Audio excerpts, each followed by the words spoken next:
Blog Talk Radio.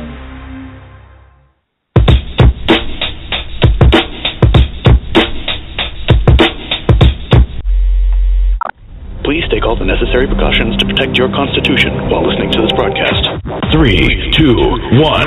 Coming to you live via the internet. It's time for Rage Against the Regime. Let's get ready to rumble! Finally, a show for patriots, defending the Constitution and uncovering the truth at every turn. Bringing you exclusive interviews and covering the topics the mainstream media doesn't dare to touch. Call in and join the discussion at 929-477-3565. That's 929-477-3565. And now, here are your hosts, Bobby Who's the Man and Becky Williams. Rage Against the Regime. I'm the man, I'm the man, I'm the man. Yes, I am, yes, I am, yes, I am. I'm the man, I'm the man, I'm the man. We interrupt all radio and television programs for an indefinite period. Please keep your radio and television sets turned on. This is an emergency. I repeat, this is an emergency. I direct. All right. Welcome to Rage Against the Regime podcast, Blog Talk Radio. I will be your host tonight, Becky Williams, former candidate for governor of the state of Texas and proud owner of a military-grade training center off the coast of Texas called B.O.S.S. You send us your civilians, and we'll send them back to you, extraordinary first responders. Today I will be having my trainers involved in conversation with callers and the listeners out there with any questions concerning B.O.S.S.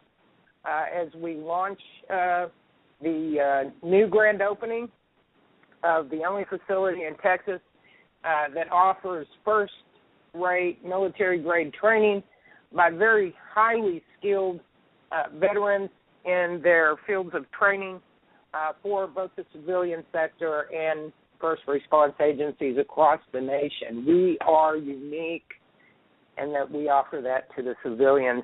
Listen, we're living in a day and time where it's pretty obvious by course of weather and by course of invasion and several other factors concerning government, we're living in a day and time when it would best serve the purpose of safety and assurance of survival for you folks to get girded up and to get proper training. Across the board, we have many prep groups out there that are doing a fantastic job. I'm not taking a jab at them by any stretch of the means, and FTX camps as well. But they lack leadership and skilled trainers in many areas. And we have the affordability on 28 miles of beautiful beachfront property on a secluded island off the coast of Galveston to get civilians trained up in several areas. Some of the courses that we're going to be offering, and we'll be adding to it as we go along, and the demand is there.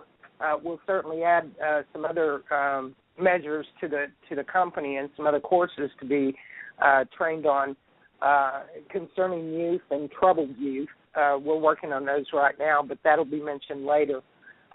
What we're doing, folks, is we're offering long and short-range shooting with weapons experts that are skilled in those areas, that are veterans, and they have served in the military. Many of our trainers are special forces. They're veterans. We at B.O.S.S. only hire veterans as trainers, and the reason that we do this is twofold.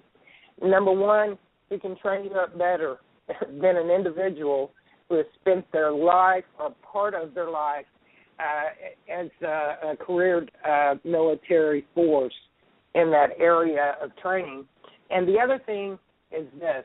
The reason that we have reached out to the community to training folks like this is because we're going to stress you, put you to the test. We're going to stress your mind and your mental capacity, and we're going to stress your bodies and your abilities to react in a stress situation so that you leave our island after courses and you are, in fact, proficient first responders. And we're going to do this in the area of food, fire, and water, shelter, building shelters. We're going to do this in the area of long and short-range shooting, as I mentioned. We're going to do this in endurance. We're building an amazing endurance course for the folks to come and participate in that particular area. We're also doing a field medic / basic EMT course. We have an accredited teacher and trainer teaching the EMT side of that will give the persons who take that particular course a level 1 EMT certification that's recognized by the state. All other certifications coming out of the course, and you will be graded out and tested out at the end of the day. When you finish your courses, there is a grade out, and you either fail or pass. There's no bell curve. We're really here to put you to the test. How can you be proficient if we do not test you out on that? So we're working very diligently to get that done. If you can hold on 1 minute, I've got my partner calling in.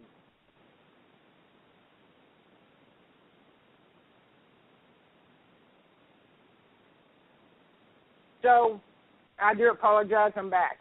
Ron has joined us. Ron Gentry is my business partner. He's a prominent businessman down on the island, and he's an amazing human being. He's been a good friend, a mentor, and he's certainly somebody that I look up to personally in my life. He is an example of everything I want to be, with the exception of the whiskers and the wiener.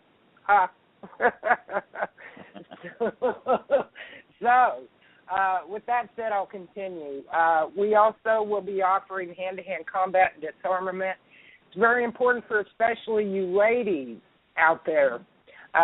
We're targets on a daily basis in society for being robbed, for being raped, kidnapped. There's a number of situations that could occur in your day-to-day lives that you totally do not expect would happen, but they do happen, and women fall victim constantly. So the hand-in-hand disarmament is an amazing course that would definitely increase your abilities and your chances of survival in the event that you come up against a thug like that that's got you cornered. Disarmament is very important. Often they'll use a weapon. They'll put a knife or a gun to your head, and we're going to help teach you. We're not going to help teach you. We're actually going to teach you how to get yourself out of that situation without being shot or stabbed, or at least increase your chances of that not happening to you, and be able to disarm the assailant. So those are just some of the things that we have to offer. I don't want to divulge too much in the interim. Like I said, you can watch our weather patterns. You've seen the earthquakes. You've seen we're coming into tornado season. You're seeing an increase in elongated seasons for hurricanes. And, of course, we have the invasion from the Mexican border.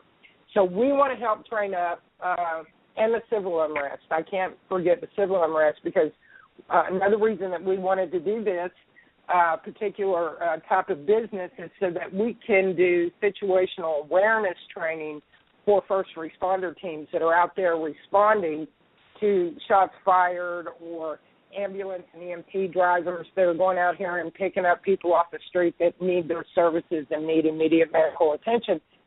Pardon me, we're seeing more frequently that they are being accosted once they get to the scene in which they're called on from 911. So we want to reach out. We want to help them be more aware by inviting them in to train on the island with situational awareness and how to handle those encounters that would give them a greater percentage of avoiding injury or death. So with that said, I have got, wow, my phones are blowing up, and I'm getting messages right and left here, so I suppose we better skip the politics, and I'll save that for another time. I'm going to go ahead and bring Wow. Hey, Kyle, you've got a huge amount of background noise, buddy. If you could get rid of that, I'll unmute your mic. Just text me when you've done so. We have Philip on the line. Philip is one of our trainers. Philip, would you introduce yourself to the listeners and let them know who you are? Give them a little breakdown about what you're training and what your qualifications are. Okay. All right. Well, my name is Philip.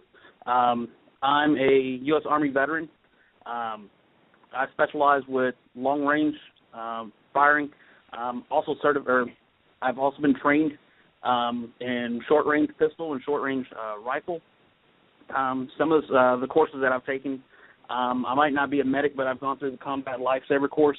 That way I can be one of the backups in case we need first aid in the area. I've been cadre for teaching long-range and short-range rifle. So I specialize mainly in marksmanship and try to I make sure to hit the range whenever I can. That way I can pick up from everyone else that's at the range. Wow. That's incredible, brother. Can you give the public a breakdown of what your course might consist of and how you feel that you can compress your course curriculum into a short lesson in order to still be able to impart that proficiency in certain areas of short and long-range shooting? In other words, give a breakdown of what a 3-day course would consist of and the advantage of a 7-day course and what it might consist of. Okay. With the 7-day course, of course, it's got a lot more training into it, but it can definitely be compressed. The first thing that you have to do is be familiar with the firearm that you're using. So there's going to be function checks, breaking down and cleaning the rifle. I want you to be proficient with that rifle that you're going to have. The other thing, we're going to go over shooter and spotter communication, understanding the different effects that the weather, the earth, and everything that goes into long-range shooting can do to the trajectory. We're going to go over sight alignment, all of that before we even get to zero in the rifle. So you're going to be so familiar with it that you can pretty much start picking up everything at the range. We're going to go over breathing, the basic fundamentals. We're also going to go into learning different shooting positions, firing controlled pairs, understanding what the difference is between cover and concealment, because if it's going to be a tactical situation where we might have to fire, we're going to have to know exactly what we're going to do in our, civilian life. We're going to learn how to do distance by visual landmark, learning how to keep a shooting log, and kind of go over the ballistics of different ammo. And there's going to be some testing. Usually it's going to be testing throughout the day. You're still there? Yeah, I'm here. And they'll be testing at the end of the 3-day course.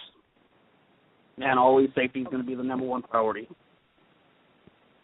All right. And let me ask you a question. Say I want to come in and I want to sign up for your course. What do I need to bring to the table for that course? What do I need to bring as a client to be prepared to take your course? Is there anything that I need to bring with me to the island? It's going to be pretty much all the standard equipment that you would take to the shooting range, your firearm, your ammo. You can have your basic ear pro, but we definitely prefer earmuffs on top of the regular plug-in. Let's see. If camelbacks might be a good source for water, since we'll be out on the range. Making sure that you have your sunscreen, your hat, your eye pro, because we're going to be out on the beach. You're going to have to deal with that sun. So everything that you would take to the beach, everything you would take to the shooting range is going to be essential. Brother, let me ask you another question. As far as holsters, what do I bring? Am I bringing a hip holster? Am I bringing a shoulder holster? What is it that you're going to require as my instructor for me to have? I'm sure you want us to be uniform. Okay. We can definitely have it uniform, either with a standard outside the waistband or inside the waistband holster. If it's going to be long-range shooting, we'll all have to make sure that we have the correct slings. That way we're learning the same way and the same sight picture and sight alignment. But if it's going to be short range, most definitely we'd want to have something uniform. Just let me know when I need to. All right, I got you. Go ahead. Right. I'm sorry. Go ahead, Philip. I'm sorry.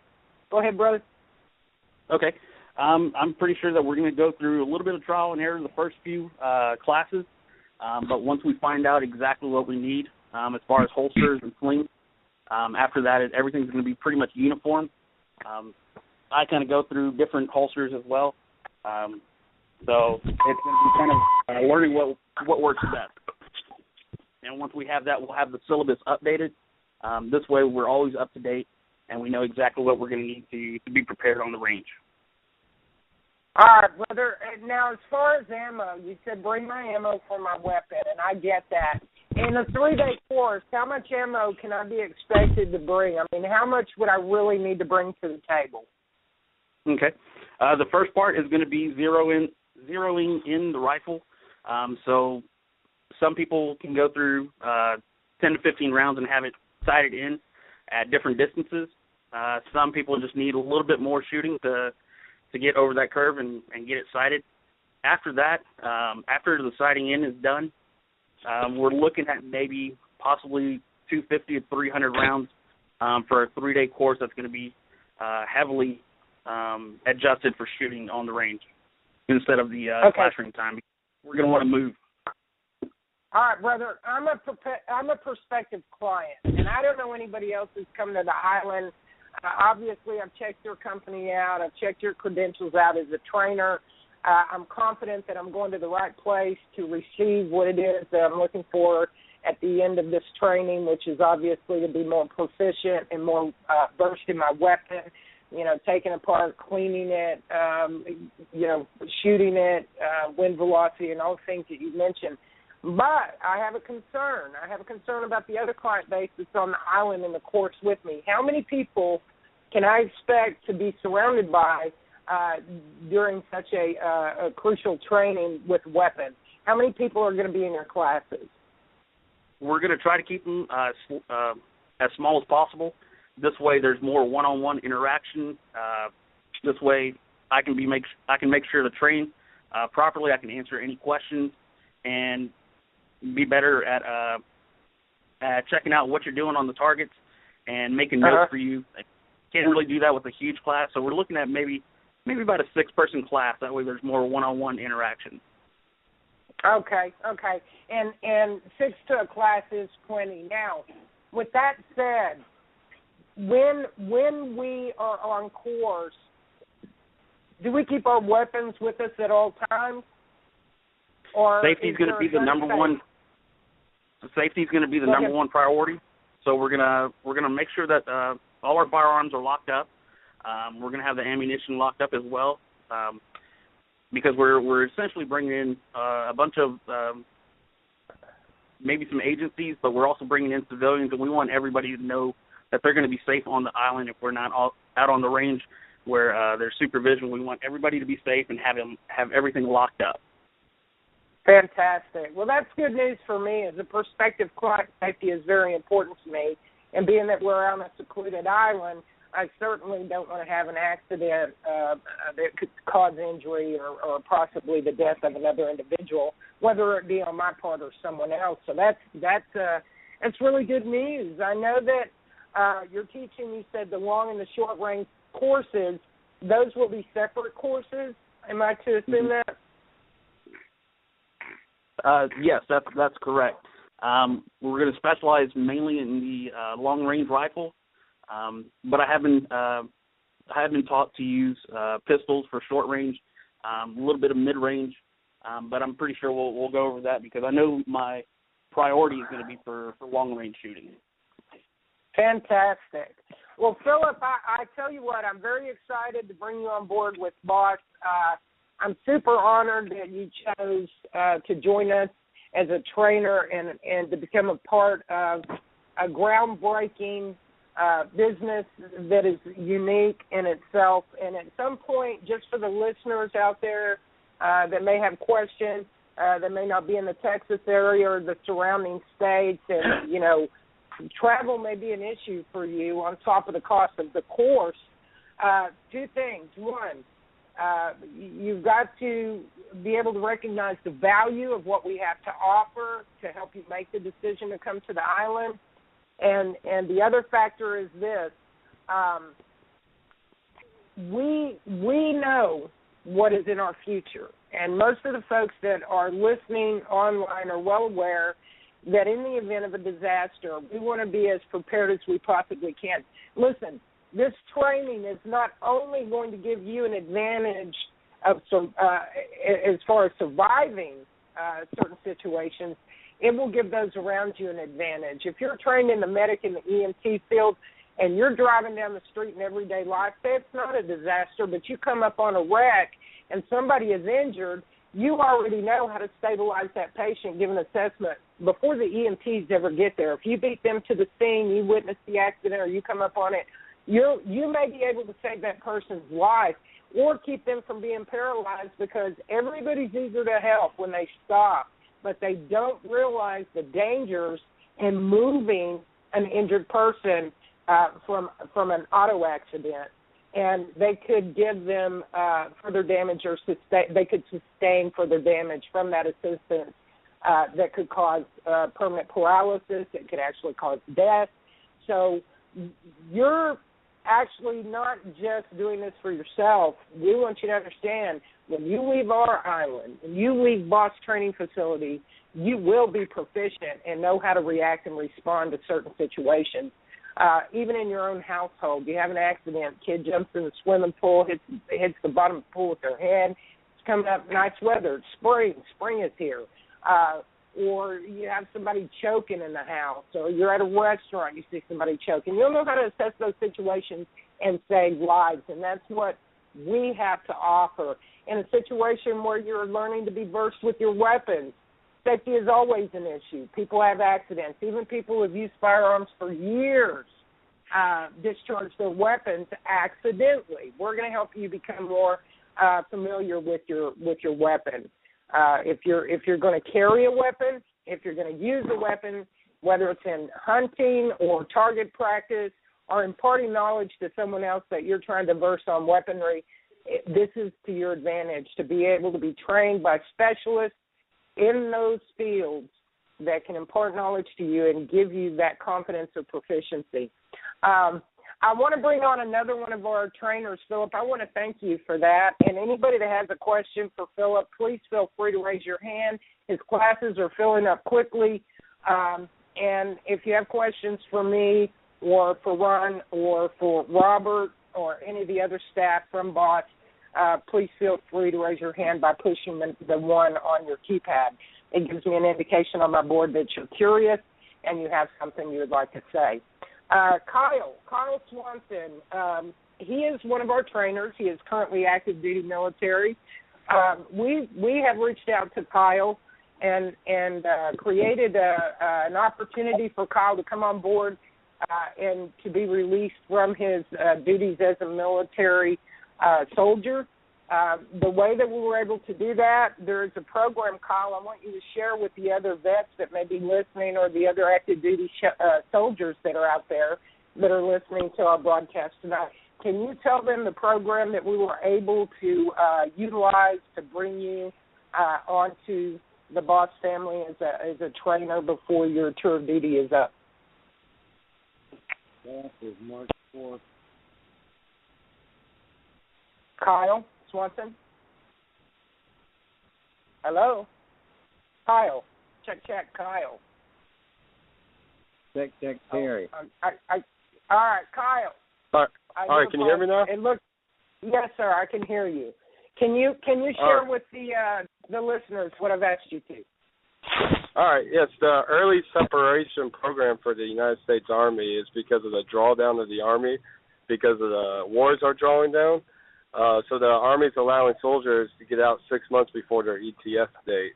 And it's the Chapter 16, 17 of the United States Army. All you have to do is get your 4187 from your commander. He signs it. And as long as you're making proficient amount of money, that they will sign it and let you out of the Army. And that goes for any unit in the Army right now. Hey, Chester, what's your phone number, brother? 870 is my area code. All right. Hello, Kyle. Are you still with me? Yes. Oh, okay. I apologize, brother. I was just checking in. I've got Chester. Actually, his name is Sam. I've got Sam Floyd on. He's one of our trainers as well. Kyle, would you share with the individuals that are listening in what your qualifications are and what you will be teaching?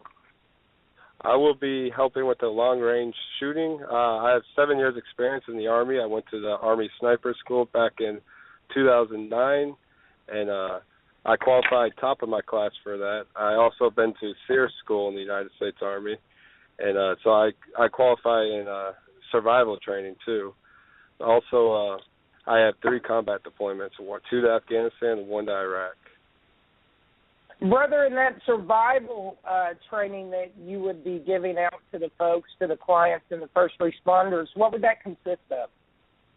I'm trying to make it as close as I can to the armies. It's basically you're learning to, like, if you ever become like captured or anything, or if you're out in the open, you know what to eat, where I can get the proper food, what kind of bugs or anything you can eat that's not poisonous. I could teach you the plants. Basically, if you do become captured by anything, if something ever happened to this country, you know how to escape and how to survive. Where you can get proper shelter, how to build your proper shelter, anything along those lines, how to make clean water out of dirty water, all that fun stuff.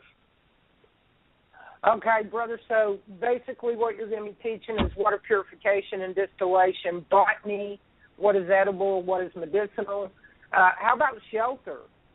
What shelter, if I'm yes, out in the element? Yeah, okay, cool. Fire. What if I'm out there and I don't... I have hundreds of different ways to know how to make fire. Okay. And I have a question because you know what, Kyle? I was watching, as I do because I'm obsessed with survival, I was watching Dual Survivor last night on Discovery Channel, and this guy made a crossbow out of bamboo and cord. He had some paracord. He was stranded, and he made a crossbow.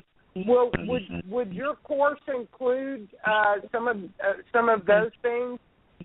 Oh yeah, I can definitely try to make a whole bunch of variety of different weapons with anything you find in the wild. Wow. I mean, so I could. Go ahead.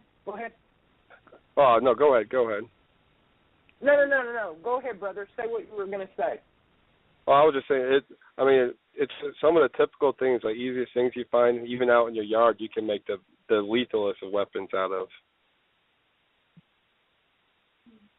Okay. Yeah, this guy made a crossbow, and he actually, they were in an area of the jungle in Vietnam, and the food source was scarce, obviously, and he was able to spear a wild porcupine. They had something to eat. They had gone a couple of days without eating, and that was just the coolest thing I'd ever seen in my life. The way he made it was so simple. He made the crossbow out of nothing but one bamboo shoot and paracord, and it blew my mind. Let me ask you a question. You're going to be teaching long range. Will you be teaching short range as well, or is your focus on long range shooting? I mean, I'm more focused on long range shooting, but if I need to step in and shoot short range, I can do that too. All right, brother. If you can shoot long range. What would you consider long-range shooting to be? I mean, as far as distance and things of that nature. When it comes to long range, when I'm thinking sniper, I shoot the M24 sniper at in the Army. So I'm thinking anything 300 meters and farther. So it's pretty long range. All right. So am I to assume there's a long range, a mid range, and then a sniper range that would be involved in possible, 3 to 7 day courses, and then a more advanced course would be a 2-week course? Yes. Okay. Wow. That's impressive, brother. If I were to show up for your class, obviously I don't have a weapon that would reach the range that you're shooting. Am I to assume that we'll be using your weapon for the long velocity shots, but I have to provide my own? I have Go 3 ahead, weapons that I can provide myself. Okay. If we get into the more advanced classes. Okay. Well, yeah, because obviously I don't have a sniper rifle. So am I to assume via the conversation I had with Philip and assume that I need to provide ammo for that class that would accommodate that weapon that I'll be firing, correct? Yes, I would think you would pay me the money and I can get it, because for some of the weapons that I have, it's almost impossible to find the ammo, but I got connections to get the right amount of ammo and where to get the ammo at too. Okay, so I'm to assume that would be inclusive in the course cost, and you would take that allocation and provide the ammo for me. That's very good to know, and I appreciate that, because that better prepares me for what I can expect whenever I'm filling out the application for your course. On the food, fire, and water end of it, on the survival end of it, what would you require me if I were a client for your class to bring to the island in order to complete that course? Do you have a list?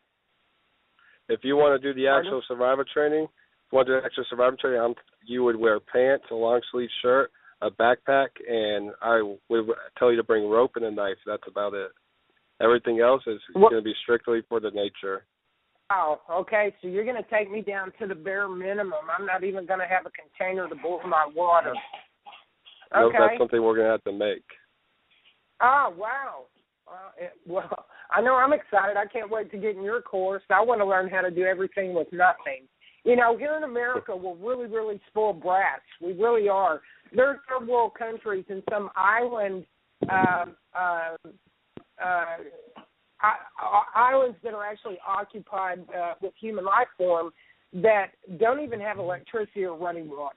You know, they don't have the conveniences we do. And I know certainly what piques my interest on the survival end of the program and taking that course, even as an owner of the company, I will be taking all of the courses, just so you guys know, right down to the endurance. And I will not get my patch if I do not grade out accordingly, just like I expect my clients to do. All of our personnel will do the same thing.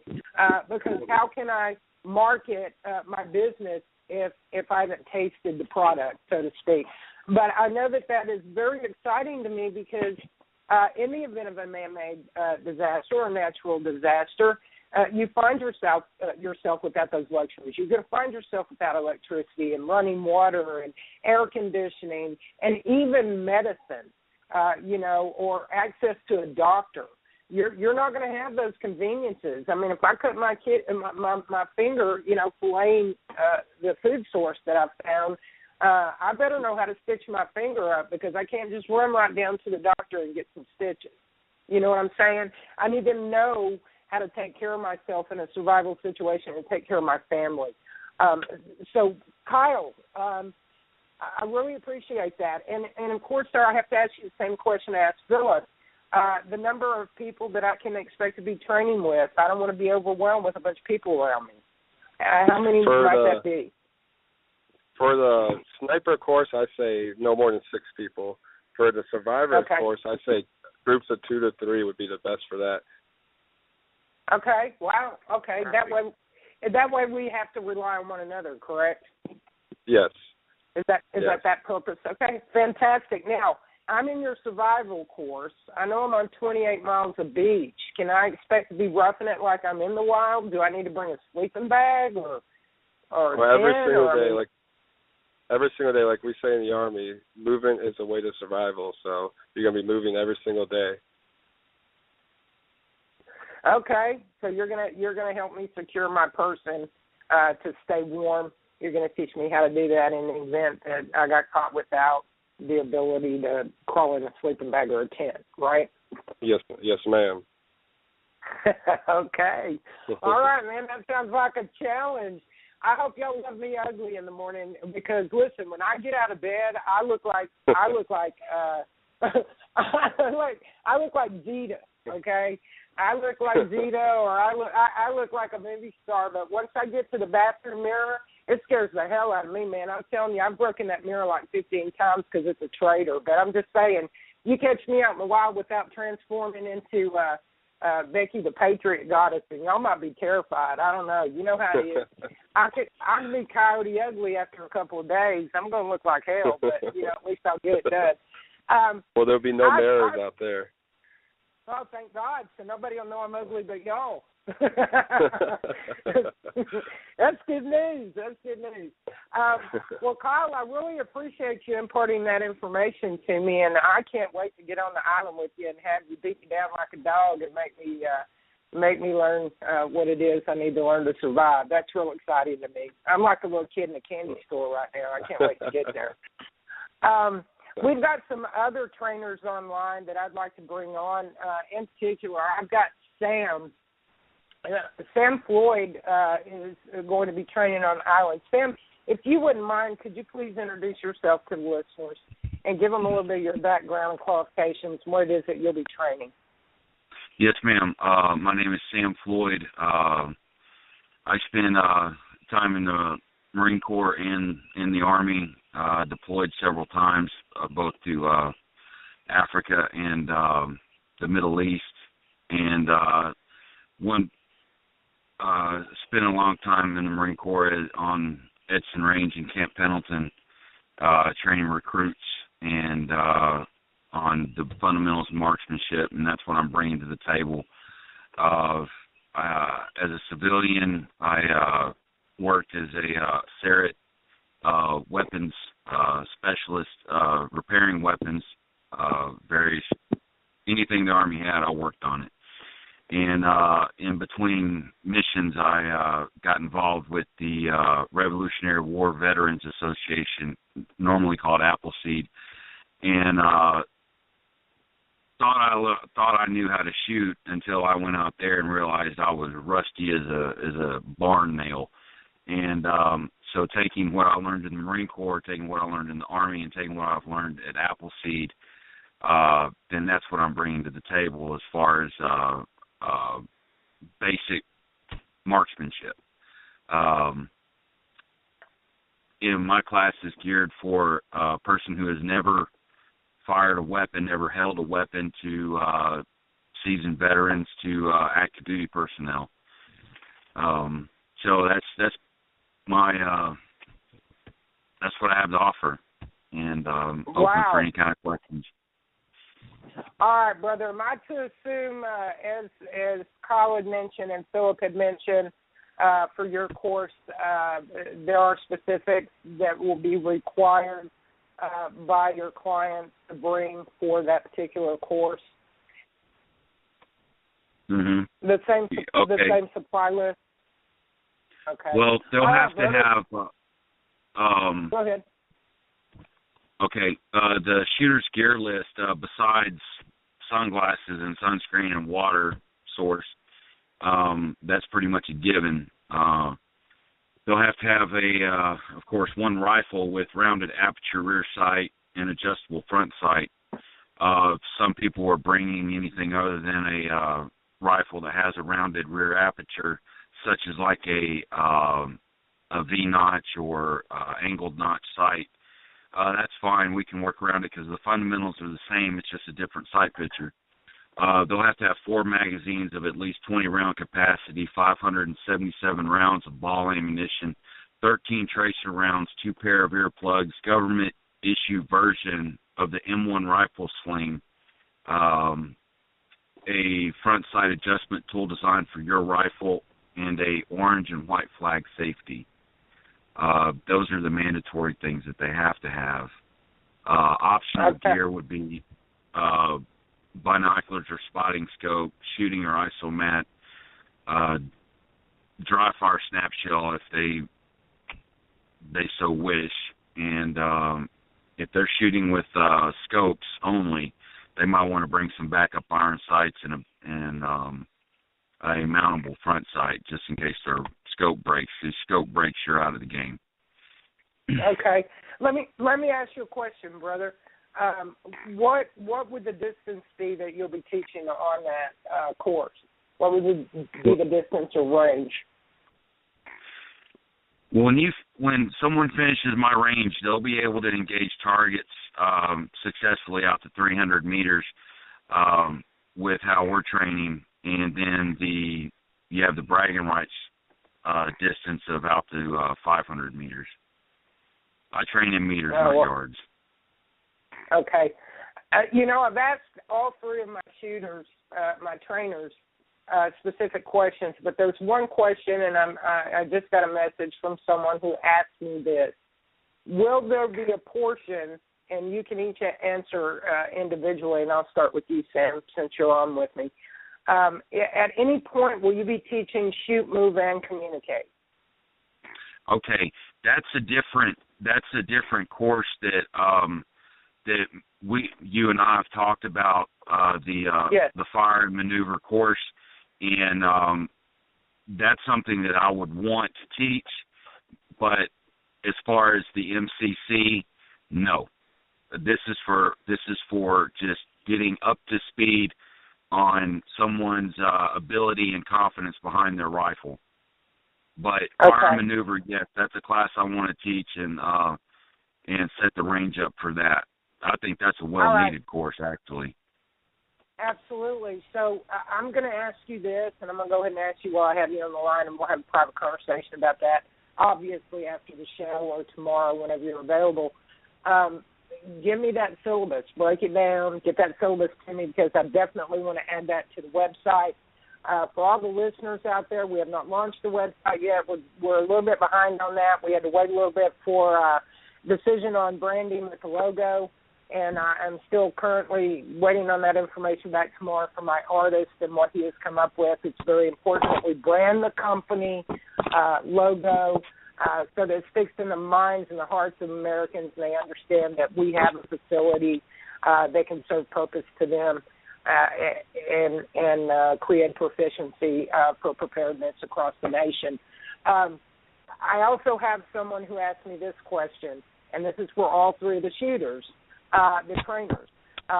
We've got a gentleman who only has a 308, and his name is Fletcher.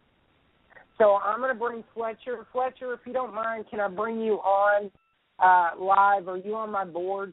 Just text me and let me know. If so, yeah, I see you. Never mind, I found you. Fletcher. Yes, ma'am. Hey, Fletcher. Yeah, brother, I want you to go ahead and ask that question that you text to me. Okay, this is about the 308. Yes, ma'am. I have like a Remington bolt action 308 with open iron sight. They say I'm coming very bad. And is that enough of a weapon or enough of a rifle? Can't hear you, brother. You're breaking up. Stand by. Can you hear me now? Yes, sir. Okay. It only has. I only have a couple of magazines for that particular rifle. 308 bolt action. It's a Remington. Would that suffice in your training? For which range? 350 yards, 500 yards. As far as my range, this is Floyd. As far as my range, I can work around anything as long as you can shoot. I can work with you on that. I mean, there's absolutely no problem with that. I mean, the course is actually geared for someone with a semi-automatic rifle, but there's guys that come out to Appleseed shoots, and they like shooting bolt-action rifles, and with the way my course is set up for the live fire exercises and grading, I can give alibis for people that only have bolt-action rifles. So it's adjustable. Yeah, copy that. I was preferring 14 myself. I like what make of the rifle is it? Say again? What make is the rifle? What model? It's a 788 Remington. Okay. All right. I'm with you. It's 5 round plus 1 capacity. It's 3 in 1. I can't put magazines. Nope. Any more now for that. Other than that, 3 in 1. All right. Well, I can bring you a rifle. Well, I'll give you one to shoot. This is for anyone else that might have the same question. We can work around it, man. All right, brother. All right, Okay, well, that's thank you. good news. Terry, I appreciate you calling in. Stay on, brother, and listen in. And if you don't have your friends on listening, you folks need to go nab them, let them know we're on live, and this is information that is vital to survival, and it's definitely something they need to be hearing. I've got a hand up, and I'm thinking this is going to be Robert. Robert is part of the staff. I'm going to bring him on and let Robert talk with us for a moment. Then I'm going to go back and get the answers from Kyle and from Philip, the same answers that we asked you for. Thank you so much, Sam. Stay on the line. I'm sure we're going to have more questions for you. Hello, Robert. Is that you, brother? That's me. How are you doing?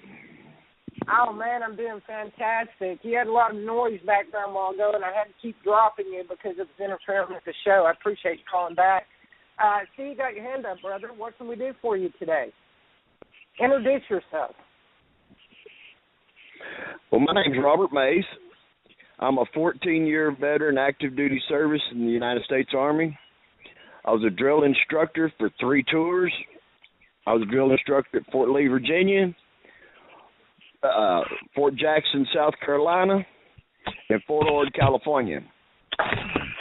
Most of my service was in OP4 units, cohort units. My last station duty was Hohenfels, Germany, where I was trained in as an opposing force commander for training purposes. I've got 2 tours in Iraq during Desert Storm, Desert Shield, and 1 tour in Enduring Freedom. I'll be in charge of feeding all the people while they're on the site and the staff, as well as the logistics. All the clientele, when they come to the beach, I will be in charge of those folks and their safety from the time that they arrive on the island until they leave the island.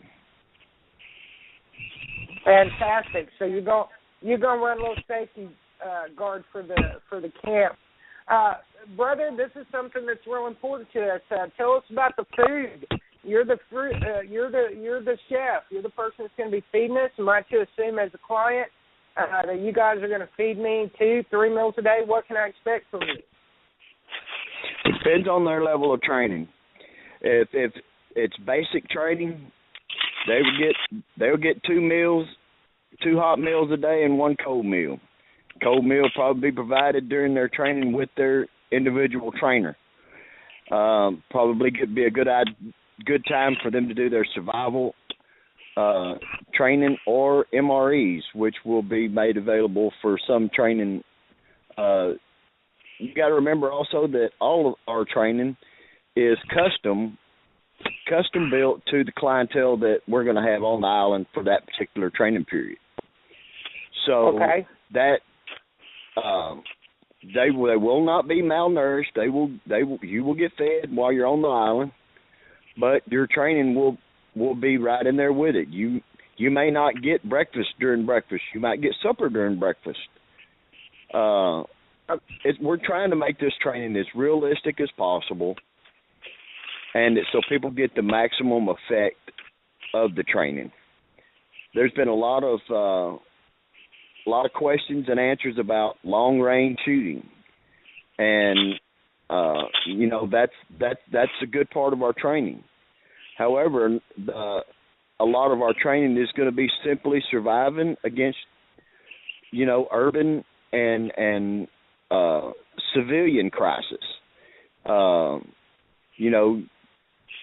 There's more than one apocalypse that could happen, whether it be a natural disaster, terrorist act, or civil unrest. You never know.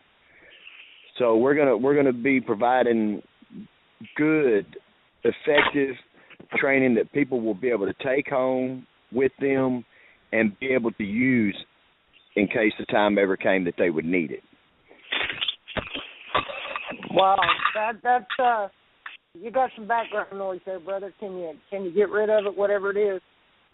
That's really good news, and you touched on a very important. I'm gonna have to mute him. I'm sorry, brother. Robert touched on a very important point. Some of those points being that these are actually. Whoever's got that noise background, could you mute your phone, because I have a lot of lines open and I don't know who it is, but you're making some noise. Thank you. Robert touched on some very vital information, very important information for the client base that is listening in, for our viewers and listeners, and that is these are custom-made programs. We have gone out of our way to make sure that these training courses fit the needs of the public or the client base as needed, and we're able to work with that. Like I said, all of our veterans are versed in their skills, in their skill set.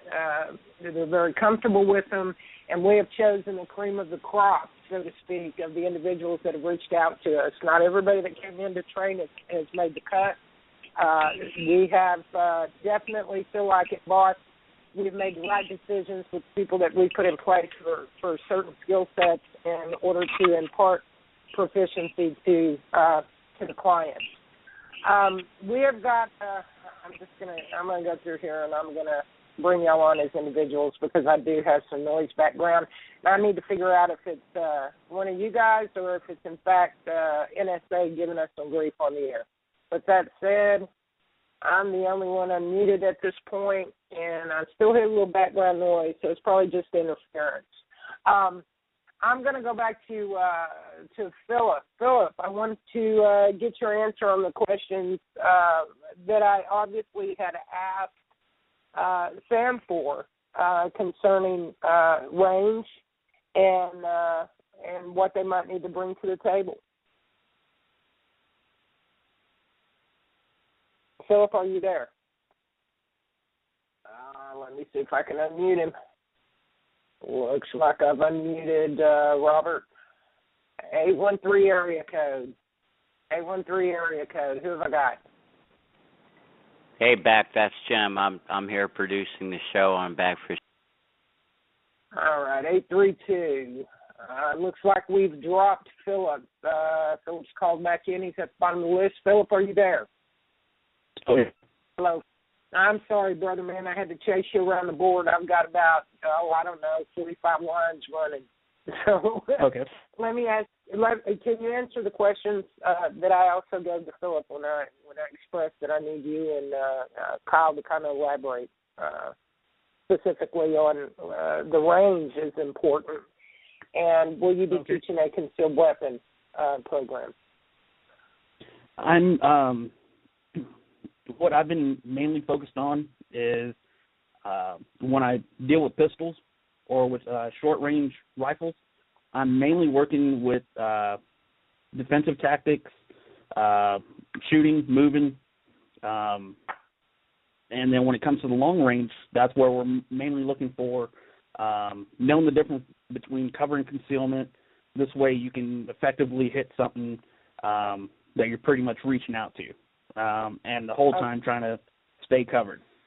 But when it comes to the short range, definitely what you were speaking of, the shoot, move, communicate, kind of what we're ingrained with once we go through basic and kind of learn from there. Definitely, that's something that I want to maybe hit in the maybe 7-day course. In the 3-day course, if it's going to be for long range, I want to focus on long range. But if I have that extended time, most definitely I want to try to incorporate some of that short range along with the long range. This way we're getting the entire fundamentals because in any type of real-world situation, you're not going to have that privilege of being maybe 200, 300 yards away. You're going to have one of those situations where you don't have an abundant supply of ammo. You're going to be pretty much picking up whatever you can and being able to move. So sometimes you have to pretty much learn the fundamentals for any type of firearm. This way you can pick it up and be able to be effective with it at any type of range. But depending on which type of range that I'm going to be working with, if it's long range, we're going to be focusing on long range. Short range, we'll focus on short, but we'll try to incorporate some of the fundamentals that can be used on both type of ranges, both types of situations. All right, fantastic. So will you be teaching concealment as well? Concealment is not necessarily my strong suit. Okay. Let me put it this way. I'm more practical than I am tactical. I know the fundamentals. I know how to effectively move. That's what I mainly focus on.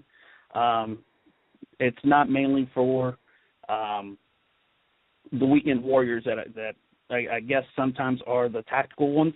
And I don't mean any disrespect. That's just the word I'm coming up with right now. But when I say practical, I want it to be you pick up a weapon, you use it, you know how to use it at any type of range, and you're basically covering your butt instead of being exposed. And that way you're more of the first responder, because anybody that knows first responders, it's not the cops, it's not the fire department, it's not the medics. You're the first responder in any situation. You see it, you're the first one on the scene. So that's kind of how I want to describe being practical when it comes to shooting environment. So I can work with concealed carry.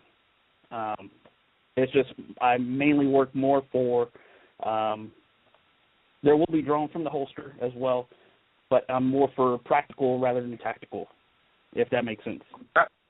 I understand completely, sir. I really do.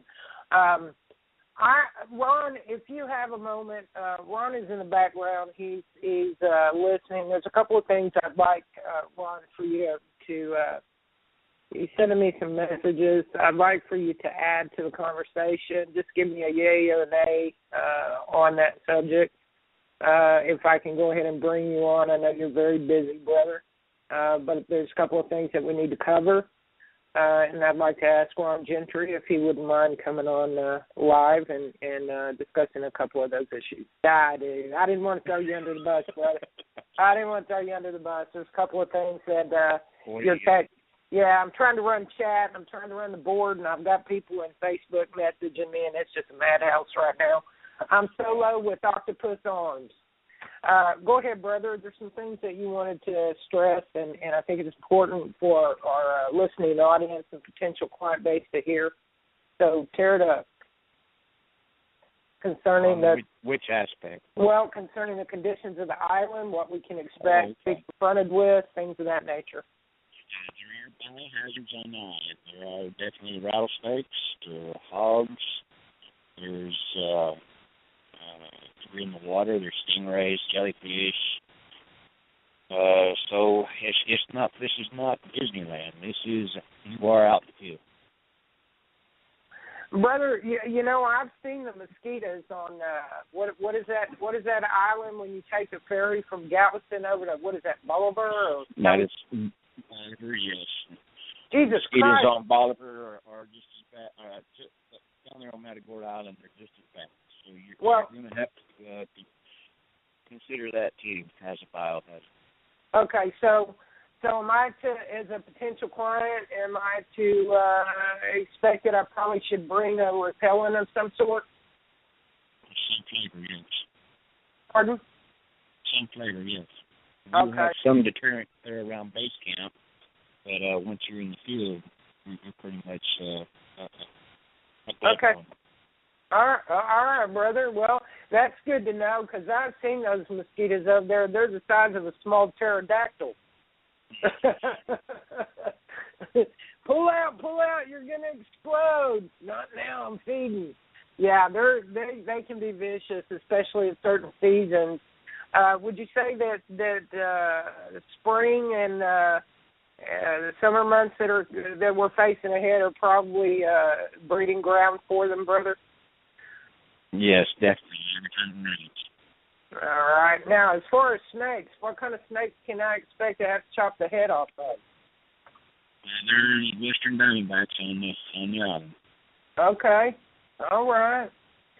All right. Well, I guess if I was in a true life situation and out in the wilderness, those are the things that I would encounter anyway. So, but I am glad that you informed me of it. I mean, I need a new pair of boots, so I might as well just go hunting. I have another question for you, Ron, concerning the concealment course. Do you have any more information on that than I can give for that course? The concealment would be definitely an aspect of sniper training. You have your long-range training, and then you'll have your concealment training. It's two separate courses. Okay, so there will be two separate courses for the island. Brother, I've got some good news and some bad news. The good news is we did teach hand-to-hand combat disarmament, but my two trainers that are more versed in that area are MIA tonight. They both had to work. So I want to apologize to you and the rest of the staff for not being able to give much information out on that particular course, but that is a course that we'll be offering. Would you like to cover what they need to bring for that course, brother? For me, that's definitely up to the instructor, what he's expecting them to bring. I Okay. couldn't speak for the instructor. Okay. And just like it's been said, these courses are designed for the instructors to enjoy what they're doing. And it's up to the client to pick the instructor that best fits their needs and who fits that particular glove. If it fits, then that's the one you need to go with. All right, fantastic. Well, that's the answer that I was looking for, brother, just to reiterate it back to the public, the listening audience. Ron, thank you for coming on, brother. I know you hate me dragging you into the radio shows. I do this to Ron all the time, bless him. He'll be listening to Rage Against the Regime while I'm ranting and truth stinging, and I throw him under the bus. I just throw him on live, and he doesn't even know it's going to happen. So I really, he'll punish me for this later. Yes, it's coming. I love you, brother. I'm going to put you back on hold, and I'm going to get back to the public. Sweetie, I'm going to get back to what I was doing. Y'all enjoy your evening. Thank you for coming aboard. Thank you for answering the questions. I've really enjoyed it. Y'all are doing an awesome job. Thank you. And many blessings, brother. I love you. I'll talk to you tomorrow. All right. All right. That was Ron Gentry. He is my business partner with B.O.S.S. He's a very prominent businessman, well-respected in the community, and he brings so much to the table, not just for B.O.S.S, but to me personally. I've been a better person for knowing him. So thank you for your wisdom and impartation of knowledge, brother. It's valued. Again, this is Becky Williams with Rage Against the Regime. This is about the halfway mark, and I usually go ahead and give the phone number out to the public so that if they have any questions, they can call in if they're listening on their computers. The number to call in would be 929-477-3565. Again, that's 929-477-3565. Classes are filling up very quickly. I've already had requests. I'm chatting with folks in Facebook and on the Internet that have questions about travel. I'll address those to you personally, but just to give everybody else an idea about coming to the island, your airfare, your gas is not inclusive in the cost of the course. That is solely based on an individual who wants to come to the island. That's going to be your responsibility to make sure you get there and back. It is a 45-minute boat ride from Matagorda, Texas to Matagorda Island. There are two separate destinations. There is safety in the area where you will be parking your car, which is at the port where we depart for the island. I'm going to let Robert explain that to you. Robert Mays, if you wouldn't mind, brother, give them a little information about where they're going to be parking their vehicles and how they're going to get to the island. There's one way on, one way off. Yes, ma'am. The only way that we're going to get to the island is by boat. It is not accessible by land in any way, shape, or form. Once you get on the island, there will be no getting off the island unless we have an emergency situation, which we'll have to use the Coast Guard or PHI helicopter come get you to take you to the doctor. We will have that available. The port area, the parking areas by all the marinas they're secure. They have 24-hour security in the parking areas. Those areas are utilized quite often by the offshore workers, so knowing that area very well, how many times I've had to personally park my vehicle there, going offshore, I've never had a problem. Just try to remember, if you guys will, when you do come for a class, be prepared. Be prepared with the weather conditions. Be prepared for being outside. Be prepared for bug bites and if you have allergies. This isn't a Boy Scout camp environment. And this is going to be for grown people. I mean, we're going to be out there doing real training, trying to give you guys real skills. And we know that you guys, it's going to be fun. I promise you're going to have a good time. Safety will be observed at all times. We will make sure that everything that you need to complete your course, if it's our responsibility to provide it, we will provide it.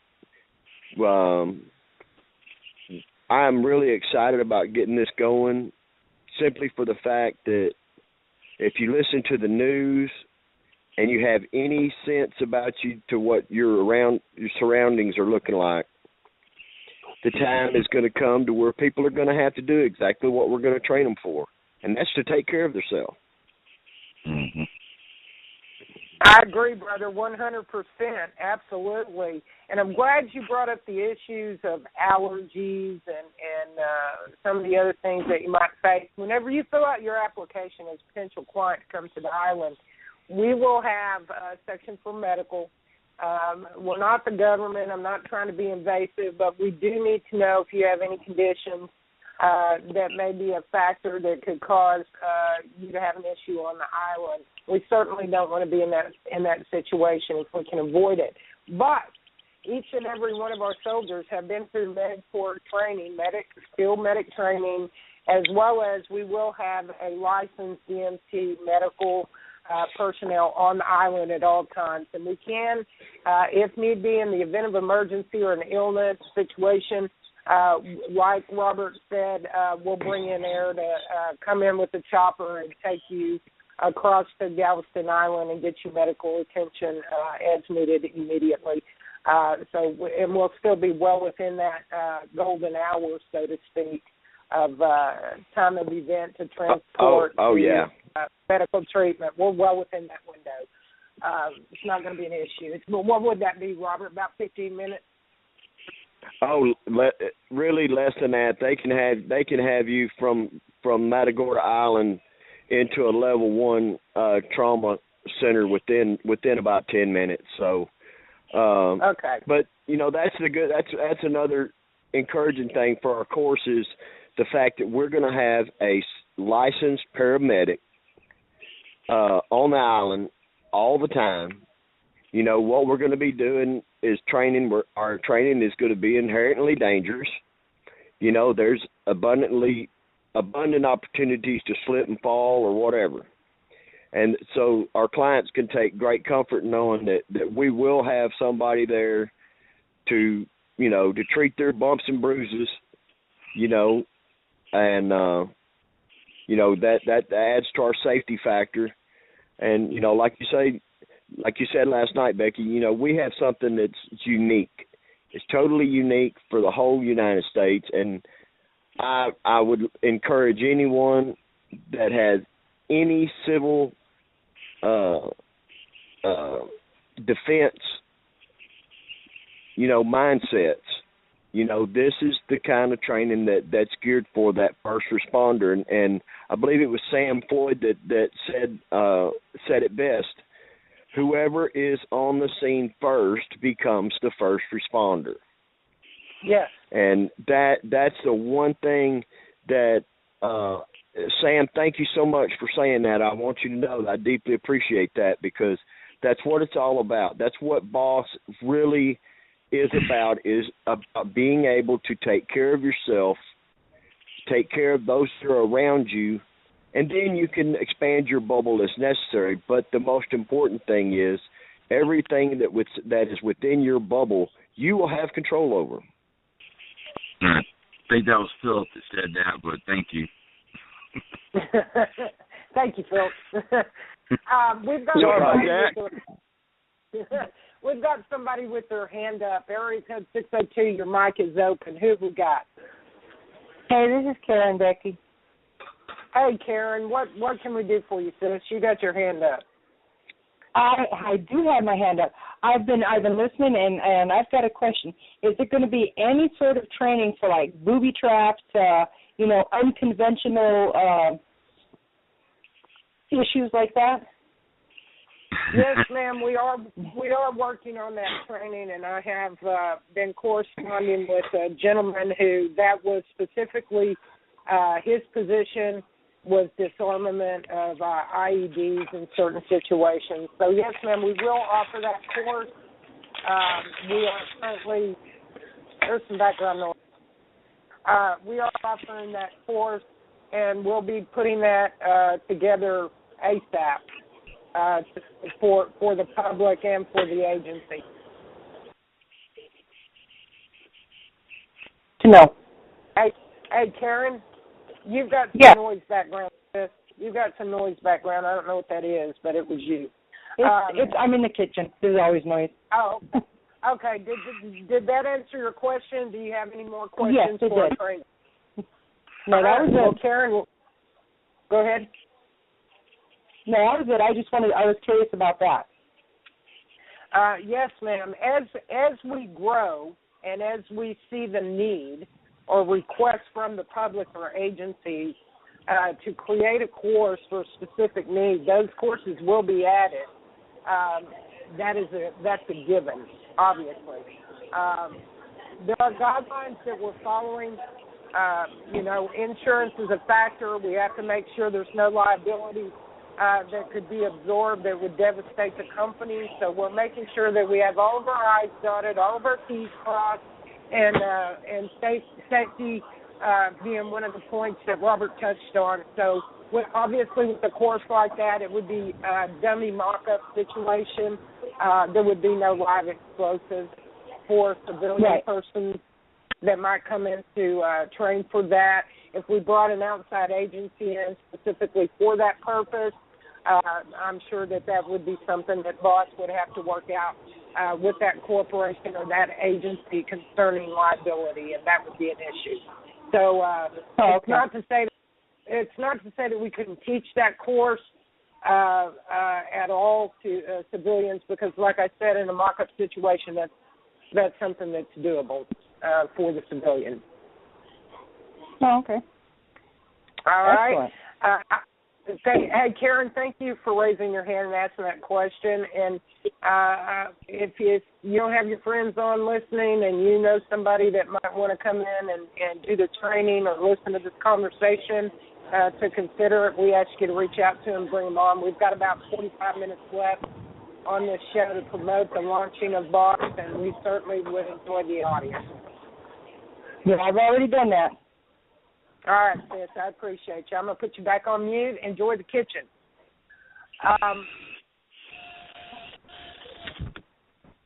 Wow, okay. Well, that was a great question.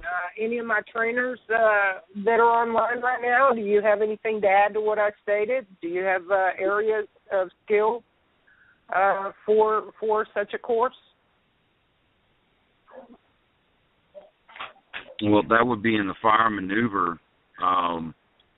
If we're able to set up a really sweet fire maneuver course with the makeshift, like how to fire from a rooftop. Basically, what you have like it's just sitting at ground level, but it looks like the rooftop of a house. How to engage targets from a rooftop or in walls, open windows and stuff like that, where you do not and do put your muzzle of your rifle.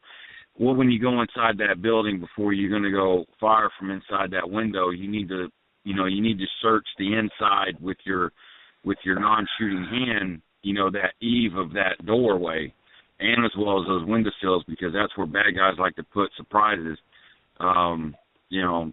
There's a lot of things that could be set up as far as a fire maneuver course with incorporating of, booby traps and stuff like that. Maybe a small patrol course or something like that, tripwires, what to look for, broken twigs, messed up leaves that are out of place. There's a million and one things you can do. It's just sitting there down, writing it out, and, brainstorming it with some of the other trainers. And it sounds like with the trainers that we have there's a lot of information in everyone's head to put something together like that. Oh, fantastic. That's definitely something we'll sit down and do at a round table in the very near future. I'll get you guys online one evening where we can all brainstorm, pick each other's minds, and come up with a killer course in that area. I probably shouldn't use that verbiage. An extremely good course in that area. I want to bring Rudy in. Rudy was going to come on board as a hand-to-hand combat trainer for us in disarmament, and Rudy has some other obligations. He may join us in the future, but right now it's just not in the cards for him. But he brought up a very vital point on the hand-to-hand combat that I feel he really needs to share with the public. Rudy, I've opened up your mic, brother. Can you elaborate on what you were talking to me about in text? I'm not sure what all the other trainers are going to be offering and stuff, but I suggest conditioning beforehand, not waiting till you arrive at the island to train, because you're going to find out that you're going to be very sore. It's going to be difficult to execute what you learn. Even though you're taught through technique, you don't learn to fight to actually fight. And technique is just the easiest way to teach somebody. And in a fight, they're not going to go how you plan, so you might have all the best techniques and stuff. You still have to improvise and adapt and overcome, of course, but it's a little bit more difficult when you're injured already right off the bat. You're not gonna perform the same. Don't get me wrong, you're still going to get your share of bumps and bruises, I'm sure, and it's just it's combat. It's hand-to-hand combat. That's what it is. Whatever instructor you choose and a certain field, they'll go into detail. And a lot of things that people don't realize, they get caught up in styles and whatnot. And something you have to take into consideration, something familiar that has in common with all styles is the person. And the person is the one that's going to make or break the fight. You're going to defend yourself, or you're going to repel that attack, or it's up to you. It doesn't matter what you learn. Or I like to stick with the basics personally. If I don't have to fight somebody, I won't. And if the odds are stacked against me, I'm going to escalate it real quick, and I'm going to attack them. Because when you're defending yourself, if you have to, you already have to make that choice ahead of time that you will engage. And you will make this person regret ever having thought of that, of attacking you or the next person. Because, we don't live in Disneyland. We're not going to send out pink slips to your house and say no bullying. In the real world, people rob you and they steal and kill. And for what reasons, we don't know, but that's what they do. So, if you want the best learning experience, do a little homework on what you're going to do. So start stretching every part of your body as best as you can so you can get limber. That prevents injuries. It's not going to be 100%, but you're not going to get injured off the back like somebody else is not. And conditioning, as far as like punching the punching bag, there's also other drills that you can do to condition the forearms, the arms, the legs, the shins. I would teach Muay Thai, and Muay Thai is very simple but very brutal. And, that's something you don't have to get caught up with in belts and sashes and all that. That's whoever wins the fight is going to be the ranking person, And that's what it is in real life as well. And you just want to always, have that situational awareness. And don't get caught up in styles, but just flow, learn everything, and sponge everything up. And, you're going to go in with an open mind. You're going to be prepared already. You're going to have the best training that you can possibly get. And you're going to have a good experience. It's going to be painful, but it's going to be a good one. You're going to remember it. And that's pretty much all I got to say for right now, Becky. Well, that's a really good point that you brought up. Conditioning is very important for the people that are coming out to take the survival course. I suggest that you discontinue your daily indulgence. Deprive yourself to some degree of certain privileges concerning food and water. I'm not saying dehydrate yourself by any means. We don't want you to come to the island in a dehydrated state, but condition yourself for a couple of weeks before you get on the island so that your body can adjust rapidly to your situation for training, for your hand-to-hand combat situation, like Rudy just shared with us. I certainly agree with you, Rudy. Nobody who plays sports or does any type of martial arts goes into the battle without first stretching and conditioning. So I would say I highly recommend the same thing. Do a little bit of homework. Find out what you need to know before you do it, and move forward. Be serious. I'm assuming that if you're going to take the time to come to the island, to spend your money, to dedicate the time that you're dedicating away from your family and your position in life, I'm assuming that you definitely want to be as prepared and get as much out of it as you possibly can. So I want to thank Rudy for that. Rudy, I have a couple other questions. I know you're not training for folks on the island at this time, but you're going to be my go-to guy at the moment for that hand-to-hand combat information. In your course, your training for this course, you're going to be training the client bases eventually. So what is it that I could expect as a client as far as supplies? What will I need to come and train with you for a 3-day course? What am I going to need to bring with me besides self-conditioning? A mouthpiece problem and any kind of medication that you're taking. And I guess just a good positive attitude, because it's going to get dirty and we're going to have some bumps and bruises. A lot of people, they don't want to admit it, but they're a little scared and intimidated at first. And it's, you don't know who the other person is standing across from you, or what they know or what they've done. But just keep in mind that you have to sweat in training so you're not bleeding too much in combat. You have to go through the motions, and like I tell my kids, I said, you're going to pick up boxing gloves and box. Don't cry when you get hit, because it's going to happen. And I know it sounds silly and whatnot, but a lot of people don't realize when you're going to shoot at the shooting range, and the very first time you shoot, your body cringes and it's usually off. And then you steady your hand and you look at your side picture and everything. You can make your corrections, But once you get hit and once you get used to it, you get your feet wet, it's going to be real easy. I mean, it doesn't matter who's in front of you. You're gonna know some things in life.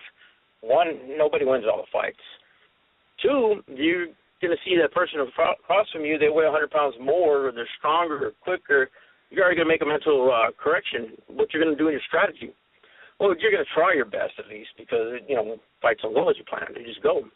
And another thing, once you go through the training and you realize you're fighting one-on-one, 3-on-1, when somebody approaches you in the street and tries to rob you or whatnot, I hope I gave you enough training where that person is nothing for you, because I want you to go through hell so when you can come back over here to the civilian world and think it's Disneyland. Because in essence, that's what we want. We want to be mentally prepared, physically prepared, and just ready for anything. You're always, not, what's the word I'm looking for? Not paranoid, but you always maintain situational awareness. As the head of the house, I see certain people and they look like they're not, like the upstanding members of the community. They might try to rob me or something. I keep an eye on my kids, that's what I do. And, all the stuff that happens on the news, and you don't want to believe it can happen to you, but it can. So you just want to take that into consideration. Don't go over there and don't half-ass anything. Through hand-to-hand combat, through shooting, through whatever it is. I mean, just jump both feet in and soak it up like a sponge. That's all I could tell you. And, you're gonna learn a lot, and you're going to go a lot further than what you anticipated. I agree, brother. I definitely agree. In a hand-to-hand combat situation, a real-life situation, we must always be prepared to react. The thing that is going to be extremely different, in particular with your course, for the hand-to-hand combat and disarmament, is it takes 1,000 repetitions in order to become muscle memory. And we suggest to all our trainers that are teaching the hand-to-hand combat courses to get as much of that 1,000 repetitions in a 3-day or a 7-day course for the client base, so that it is an automatic reaction in certain situations. That's part of the proficiency. But we certainly encourage anybody that comes onto the island who's taken this course, once you leave the island, don't stop. You can impart the same knowledge that you obtained on the island with your family members. Get out in the yard and spar with them. Get out in the yard and let that continue to become second nature for the Fed. I highly recommend it. Wouldn't you say so, Rudy? Yes, ma'am. I agree. It's a lot of we live in a nation of laws, and we don't want to compare ourselves to Syria and where we, or Israel, where you get up in the morning to go to the marketplace and you might have to defend your life on any given day. And we don't want that here. But, if it does come to individuals or whatnot, of course you want to be prepared. You definitely want to be prepared. You don't want to learn something, forget about it 20 years ago. 20 years later, something happens and, you're just 100 pounds, 200 pounds overweight and you can't do nothing to defend yourself. And, like I said, you can't win them all, but it's not give them the edge. It's not give them the advantage, And a lot of times it's not just about defending. They've already picked you out. They know they're going to attack you for whatever reason. You're alone. It's dark. They want money. They want drugs. Whatever. You're their ticket. You want to make it to where you're going to turn around and you're going to go at them and you're going to make them pay. You're going to make them pay dearly. Because you're going to be conditioned enough. You get hit in the face or the arm or whatever. It doesn't. It's like shooting a BB at a train. That's what we want to accomplish because this is going to be your life you're defending. And when you go on the attack, you're kind of going to deter them for one. Two, you're probably going to do somebody else a favor paying it forward unbeknownst to you because if they did it once, they're probably going to do it again and prey on an old lady next time or whatever. And I like to keep things common sense. If you know that they pull out a gun or a knife and they're trying to kill you, well, as for me speaking, I'm probably not going to leave them with much options. As soon as I'm not going to try to do any fancy ninja kickflips or nothing. I'm going to find the closest avenue, the fastest avenue to the throat, to any main artery. I'm going to incapacitate. Oh man, I always have trouble with that word. I'm going to render them useless. Yeah, there you go. Yeah. That's a tongue twister. But, you want to make the best odds for yourself. You don't want to give them any chance, no matter how ugly they look or even if it's a woman attacking you with a pistol. She may want to take your life. You never know. That you pass on to your kids or your family members or whatnot, and you get everybody involved. I have a pit in my front yard, actually, and me and the kids train. We come out here, we run, and we do exercise, and we do conditioning, and I let them go at it, and I tell you what, I got two little nerds, straight A's, and they go at it. They go at it like, they make me proud, and that's all I want. I want to pass something on to them, and everybody can take care of themselves. You don't have to worry about taking care of the burden of society, Everybody's doing what they're supposed to do.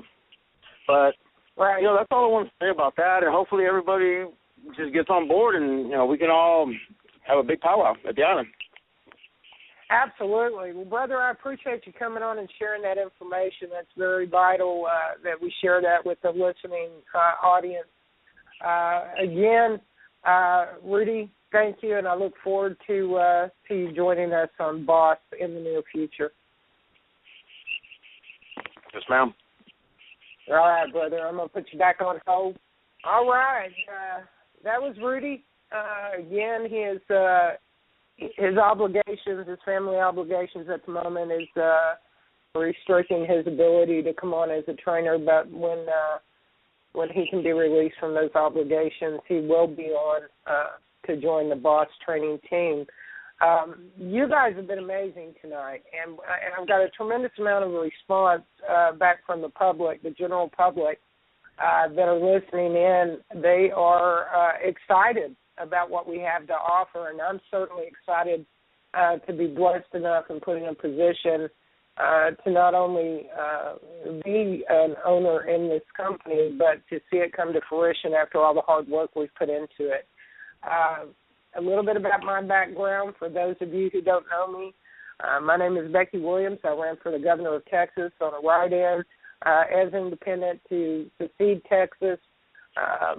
I obviously am a radio show host for Rage Against the Regime, and we have a very broad audience that is listening in today. We have over 30 nations that listen to our broadcast on a regular basis. We have a very broad audience of over 500,000 people. And last night we had an overwhelming response in the first 10 to 15 minutes, and my board crashed. This evening, I know that we lost some of that audience due to other shows that they have obligations with, people they follow, and circumstances concerning time constraints. But they will continue to reach out to us to hear more about B.O.S., and they know to contact me with their personal information so that I can address any questions for them. And if I cannot answer those questions, folks, I'll redirect you to the trainers that you've heard live on Rage tonight. You can locate them. I'm going to bring them on each individually now, and I'm going to ask them to give out their personal information to be able to answer questions such as their Facebook. I'm sure they don't want to give out their phone number or anything. The website will be launched hopefully. Well, we were shooting for Friday, but I'm not going to get artwork back for the logo before then, possibly Monday, at which point there will be an application process available to the listening audience through that website. And you can go through and look at the syllabus, the qualifications, the course curriculum, and the times available for those trainers to teach those courses. And you can pick from the menu and go ahead and get your application in and get started training with B.O.S. We're in a learning curve. This is not an FTX camp. I cannot reiterate enough that this is a military-grade training camp. You will be put to the test. There is a grade-out process at the end of each course upon which you will be tested for the curriculum you've experienced training for. And at the end of the day, you either graduate or you fail. It's not to say that it was a loss in that training course. It just means you're not going to get the golden patch certification with the logo from B.O.S. stressing that you are a qualified first responder, in our opinion, based on the core curriculum and your achievement. So with that said, I'm going to go ahead and open up all the mics.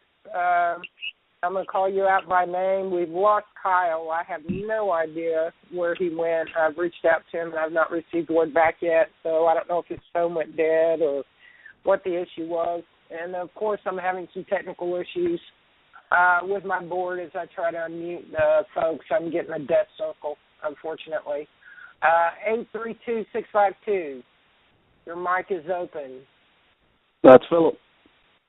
All right, Philip, can you give the listening audience the information as to how to find you on Facebook in case they have any questions after the show closes for your course?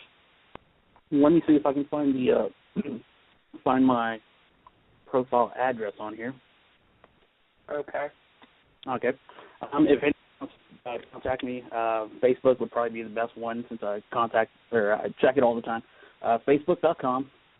/ Philip, that's with one L, so PHILIP, Gallegos, GALLEGOS. All right, and Philip, would you please refresh their mind on what it is exactly you'll be teaching? Okay, focusing on long-range marksmanship, and hopefully that'll expand later on but for now it's going to be long-range marksmanship. Fantastic. Brother, I want to thank you for coming on tonight, being a part of the launch, for being so informative, well-spoken. Salute, brother. Thank you for your service. And I want to thank you for being a part of our team. You have a blessed evening, sir. I appreciate it. All right. All right. If you have any questions to me or you want to suggest anything that may have come out of this conversation we may have missed, concerning training or another course, please reach out and let me know. Okay, brother? All right. Sam, how you doing, yes. brother? Sam, how you doing, brother? I'm fine. All right. Is there anything else that you would like to add before we give out your information so that folks can contact you for your course curriculum? No. I'm here to help in any way I can with what I know. All right, fantastic, brother. Can you give the listening audience your information as to how they can contact you on Rage? I'm sorry, on Facebook. I don't know the address, but all you got to do is just look up Chester Floyd. I'm the only one on there. Okay. All right, brother. Chester Floyd on Facebook. He's the only Chester Floyd out there. You guys have any questions about his abilities or his core curriculum, what his availability might be, as well as Philip's, please reach out to them via Facebook.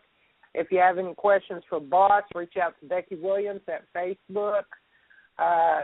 You can reach me by email at orfun61@hotmail.com. That's O-R, F as in Frank, UN61@hotmail.com. Again, we'll have the website up and running soon, and that will not be the same address you'll reach me at. You'll be reaching us at B.O.S.S Military Grade Training Facility. That will be our website. That'd be capital B dot, capital O dot, capital S dot, capital S dot. And I want to thank our listening audience. Kyle, I see, brother, you're trying to get back in. I've got a death circle on trying to unmute your mic. If you wouldn't mind, sir, after the show closes, if you could just give me a quick shout. I'd like to talk to you for just a second. I know we had some difficulties there and we dropped you, brother. But I want to thank you. I know you can hear me. I want to thank you for coming on board tonight and imparting information about your core curriculum to the listening audience and being a part of B.O.S.S as well. To each and every one of you, you can reach Kyle Swanson on Facebook. Very handsome young man with a great big smile. He's going to have me as an incoming friend, so you'll be able to identify him off of my friends list as well. I believe that's all the trainers that we had on board tonight. We had more trainers in our employment. Fortunately, they had other obligations. Could not join us tonight on Rage Against the Regime podcast. Look for us to make a big imprint. We're going to sweep the nation with B.O.S.S. To get as many folks trained up as we possibly can. I'm going to bring our brother Robert back on the line if I can get him unmuted. Robert, are you with me, brother? Yes, ma'am. Hey, is there anything else you'd like to add to this before we close the show? The only thing I'd like to impart on everyone is the main thing to remember is you got the choice whether or not you want to be a victim or not. And going through the B.O.S.S training, you're going to get the confidence and the training necessary for you to be able to survive in today's environment. Whatever the case may be, we're going to have good training. We're going to have good people there to see that you get the training that you want. And it's going to challenge you. It's going to challenge you to your core, but it's going to make you better. And I'm excited about it. I think it's going to give our first responders an environment that they can train in a more realistic atmosphere. It's going to give our civilian population, that would bring onto the island, it's going to give them a taste of real-world situations that they may have to encounter one day. All right, Sam, I'm sorry. I had to take a call while you were talking, so I apologize for the dead air, folks. Sam, you made a very relevant point. We all have choices in life. You either become the victim and and suffer being victimized, or you make a collective effort to be able to be prepared for every situation. Again, whether it's a natural disaster or day-to-day occurrence, or if in fact you have been targeted to be the victim of a crime or a man-made disaster. So we know what times we're living in. We know that the B.O.S.S is being launched at a time that is very vital, and it's something that it is needed for agencies in the community across the board. And I am blessed to be a huge part of that and to have this opportunity to make a difference in so many people's lives.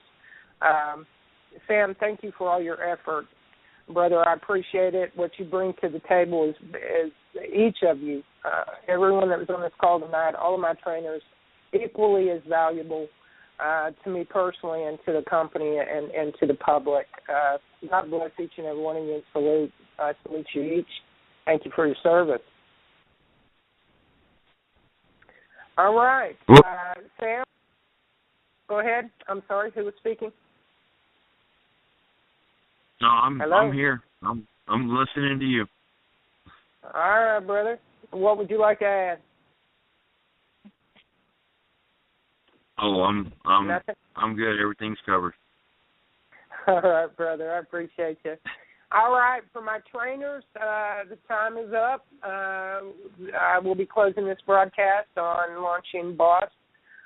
In the near future. The opportunity and the door is always open. If any of you guys feel like you want to reach out to the public and be a part of advertising your skill sets and any additions that you might bring to the table in your core curriculum, just let me know and I'll make it happen. Awesome.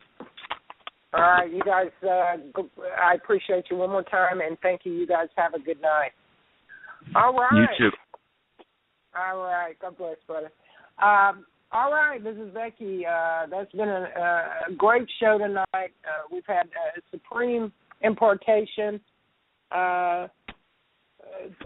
Looks like I've got Rich Eads. Rich Eads has actually made it to the table. Let me bring Rich on. Rich, if you wouldn't mind, brother.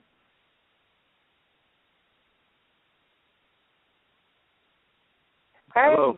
Hey, Rich, how you doing, brother? Man, I was about to close the show out. How you doing? Well, I was on the show. I've been on there since it started. I do apologize, brother. My board is going whack, and I kept trying to unmute people. We had an issue last night, technical, but of course you were here and you knew that. And I actually have about 16 minutes, so you've got the floor, brother. Richard, would you tell our listeners who you are and what you bring to the table for B.O.S.S and what core curriculum you will be training in? Well, I've got 13 and a half years of service time in.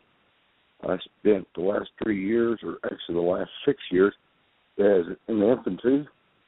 I've trained with 5th Special Forces. I was a trained armor. I worked as a 2nd Unit Armor, and I also helped with 3rd Self Armament, too, anytime we went to the field.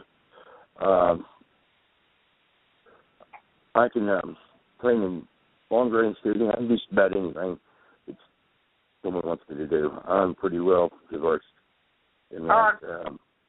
Well, what course have you turned in as a syllabus in order to do training for B.O.S.S? Long range.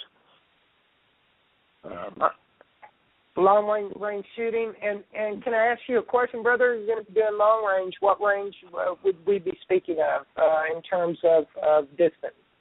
Well, anything above 500 yards and out. You know, most people, I have shot personally at 1,100 yards, but I think probably 5,000 yards is about the maximum most people can handle. And if I were a prospective client, what could I expect to bring along to your course in order to complete it, as far as things that I personally need to bring? Obviously, ammo. Would I need my own weapon? Yes, you need to bring your own weapon of choice, ammo,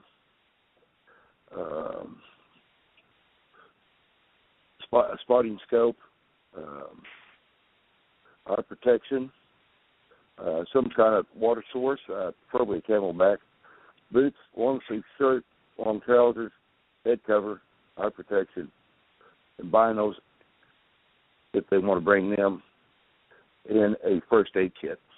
Okay, all right. That's important. None of my other trainers mention that, although I know it's in their syllabus and supply list for the client base. Yes, first aid kit is very important. And a weapons cleaning kit.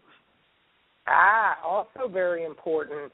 Sir, will you be teaching them to tear their weapons down, clean them, and how to deal with malfunctions? Correct. Okay. All right, fantastic. Again, our other shooters didn't have the opportunity to share that, but that is very important. The operations of your weapon are vital to your survival in a situation where you need to be able to defend yourself or to receive food source, obviously. You better be able to clear malfunctions and so forth. Okay. All right. You know how to take care of them. And the water source is very important. There is no running water on the island to speak of. There is no running plumbing. This is a real, true life situation. You're talking about honey pots for toilet facilities. You're talking about relying on either the water source that you brought or the water source that will be given through way of the survival teams that are out there learning water purification and distillation. So I highly recommend to the clients, bring some water on the island with you. And I'm in agreement with you. Camelback is much easier to tote around than a bunch of bottles. Go ahead. Even a better suggestion would be bring a couple of cases of bottled water with you. Yeah. You always use that to fill your Camelback with canteens or whatnot. Absolutely, and hydration is very important. It's a very humid environment in certain seasons. You will be exposed all day, and you will be losing quite a bit of body fluid through perspiration. So definitely that is part of the emphasis on the application and the information that will be given out for the potential clients.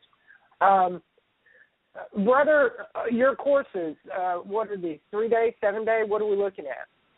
I can do 3-day or 7-day. I just divide it in half and go from there. Okay, brother. And on a 3-day course, obviously that would be your basic.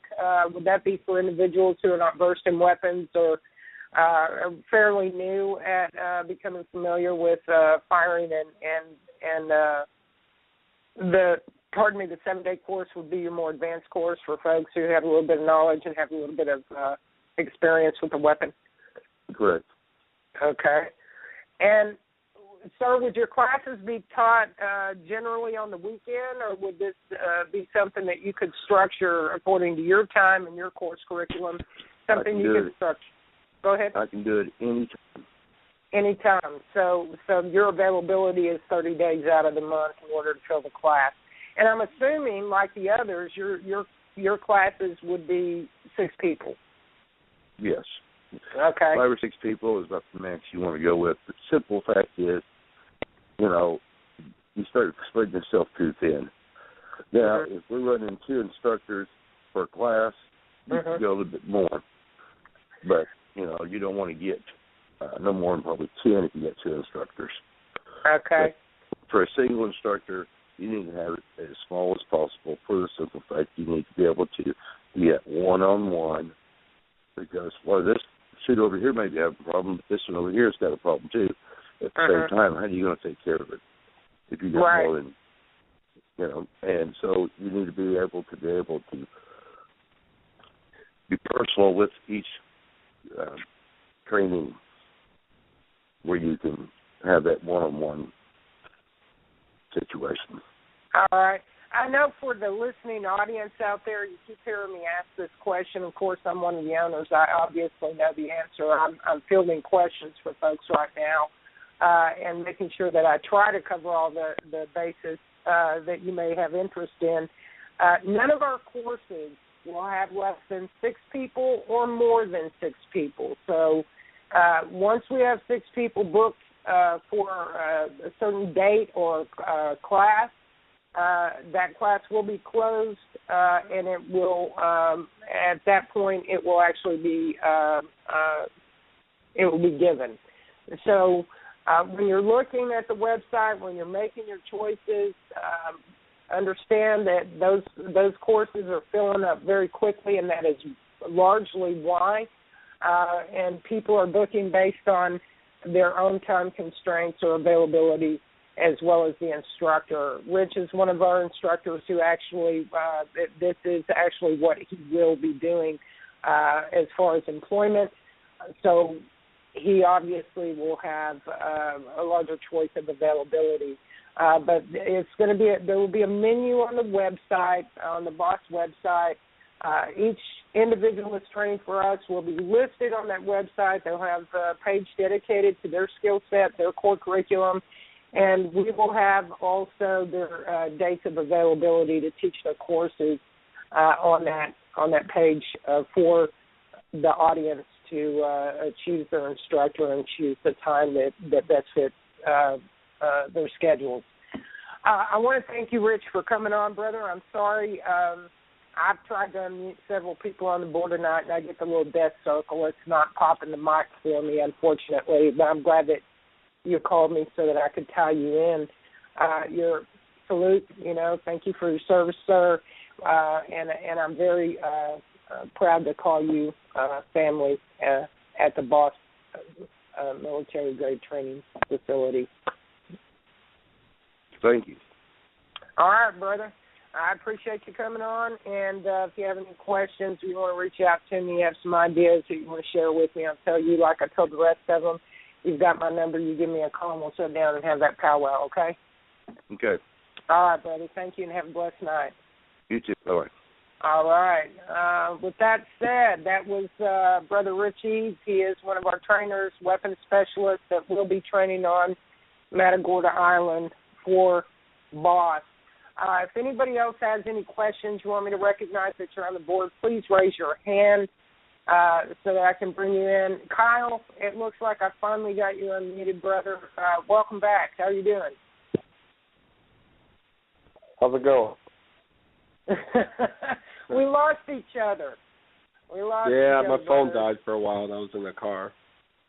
I figured that might have happened. I figured you may have lost signal or you had lost your power source. So I apologize. Kyle, could you tell the folks out there that have been listening in, and we've still got a huge number, they're going to travel with us to the last second, it looks like. I've got a huge number of people that may want to get a hold of you so that they can start booking their courses with you, and they may have some questions. Can you give them your information, please, sir, how they might reach out to you personally? The easiest way of reaching me is going on Facebook and just searching Kyle P. Swanson. P is in Papa. If you search just Kyle Swanson, there's millions of us, so make sure you put that P in there, and I'm the only one. All right, fantastic. There That's the easiest way to contact me. Hey, brother, is there anything else that you wanted to add to the show? Anything that I missed that you might want to talk on? You guys basically covered everything from what I was listening to. Fantastic. That's good news. That means I'm doing my job for you, doesn't it, brother? Exactly. That's good. Listen, I want to thank you for your service too, sir. Can't wait to give you a great big hug. Kyle Swanson has been one of my friends online. I've watched him grow. I've watched him cry. I've watched him crawl, and I've watched him run. And Kyle, I can't wait to give you a hug, bro. I can't wait either. All right. You know you're family to me. I love you with all my heart, and I can't wait to get to the island. We get off the island after our first training course, I'll buy you a steak dinner, brother. Sounds good. There better be a bear in there too. All right, I'll feed you. I know they've been ripping you off in the military concerning calories and good food, man. I'm going to spring one on you that's going to make you go home and sleep for a week. That sounds right. great to me. All right. You have a blessed night, Colin. If you like the rest of them, I'm going to tell you. If you need me, you want to discuss anything, you've got my number. You give me a shout-out, brother. All right. Thank you, Becky. All right. God bless you. Have a good night. All right. Looks like 860. I've got your mic open. Who's there? Who am I talking to? 860. I'm sorry, I can't hear you, brother. Who's this? 870-860. It's going to be 860. I know who 870 is. That's you, Sam, isn't it? Yes, ma'am. I got you, brother. All right. 860, apparently they're shy, and I guess they don't have anything to say. To Terry Fletcher, God bless you for your questions. To Karen, and that may be Karen at 860. She's in the kitchen making dinner. I'm sitting at my computer starving, so I'm going to go hit up Natalie Poe, who happens to be on the air. Natalie, say hello. Natalie.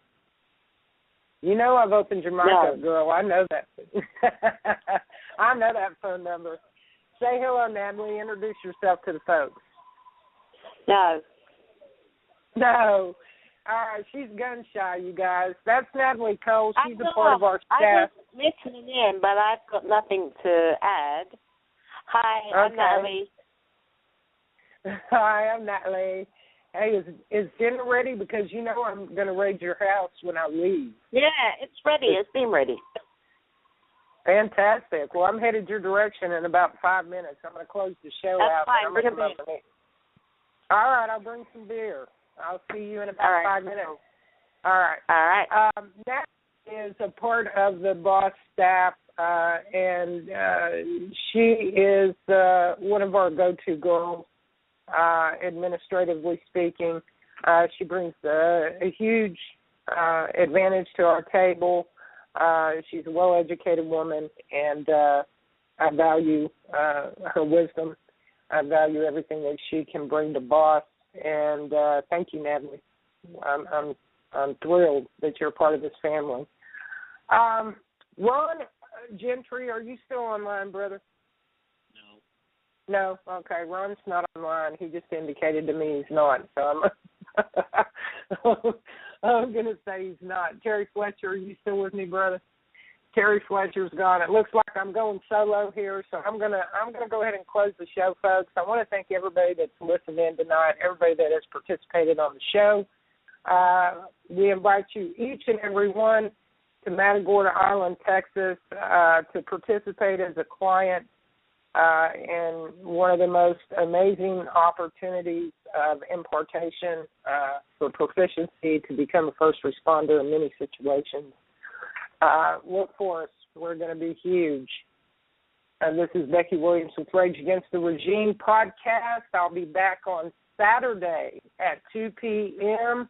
Again, if you have any questions on Saturday, even though it may not be have anything to do with the Saturday show, which is going to be an open mic moment, please feel free to bring it to the table. I wanted to, real quick before I go, let you folks know that for anybody that books with B.O.S.S that listen to this show tonight, if you indicate that you were listening to this show, anybody that books with us will get a discount for the course as an opening special. So anybody that is listening to the show tonight, and anybody that wants to talk to me about an opportunity to recruit client base for the show and receive your course 50% with 50% discount for the core curriculum price, please contact me on Facebook, reach out to me on text, reach out to me on Rage Against the Regime. I got one hell of a program for you folks out there that may have a little pinch on your pocketbook right now, but you want to do the training. Reach out to me. I've put a program together that's going to benefit both you and the potential clients that you bring to the table. This is Becky Williams with Rage Against the Regime podcast. Thank you for joining us, and have a blessed night. See you at 2 p.m. on Saturday. Don't miss Bobby's show tomorrow. He has a show set for 4 o'clock p.m. Central Time, Central Standard Time. 4 p.m. Central Standard Time, Bobby Ritter back on Rage Against the Regime, and he's got a mystery guest you will not want to miss. Good night and God bless.